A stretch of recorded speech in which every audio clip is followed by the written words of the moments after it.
चंद्रपूर जिल्ह्यातील बल्लारपूर शहरात गुरुवारी एक मोठी दुर्घटना होता टळली आहे। चंद्रपूरहून आदिलाबादकडे जाणाऱ्या तेलंगणा राज्य परिवहन महामंडळाच्या एका प्रवासी बसवर अचानक एक झाड कोसळले। या अपघाताच्या वेळी बसमध्ये सुमारे 40 प्रवासी स्वार होते। झाड कोसळल्याने बसच्या पुढच्या भागाचे मोठे नुकसान झाले असून झाडाच्या फांद्या काच तोडून थेट आत शिरल्या होत्या। मात्र बस चालकाच्या सतर्कतेमुळे एक मोठी जीवितहानी टळली आहे। ही थरारक घटना बल्लारपूर येथील शासकीय रुग्णालयासमोर मुख्य मार्गावर घडली। नेहमीप्रमाणे हा रस्ता वाहतुकीने गजबजलेला असतो। अचानक एका मोठ्या आवाजासह रस्त्याच्या कडेला असलेले जुने अवाढव्य झाड थेट धावत्या बसवर कोसळले।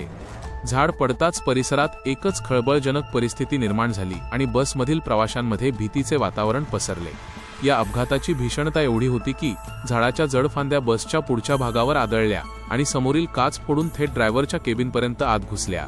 मात्र म्हणतात ना, काळ आला होता पण वेळ आली नव्हती। या कठीण प्रसंगात बस चालकाने दाखवलेले प्रसंगावधान अत्यंत महत्त्वाचे ठरले। झाड कोसळण्याचा आवाज येताच चालकाने क्षणाचाही विलंब न करता तात्काळ ब्रेक लावले। बस जागच्या जागी थांबल्यामुळे झाड फक्त पुढच्या भागावर पडले। जर बस काही फूट जरी पुढे गेली असती तर हे संपूर्ण झाड बसच्या छतावर कोसळले असते आणि मोठी जीवितहानी झाली असती। चालकाच्या या तत्परतेमुळे बसमधील सर्व 40 प्रवाशांचे प्राण सुखरूप वाचले आहेत। या अपघातानंतर चंद्रपूर तेलंगणा मुख्य मार्गावरील वाहतूक तब्बल 3 तासांपेक्षा जास्त वेळ पूर्णपणे ठप्प झाली होती।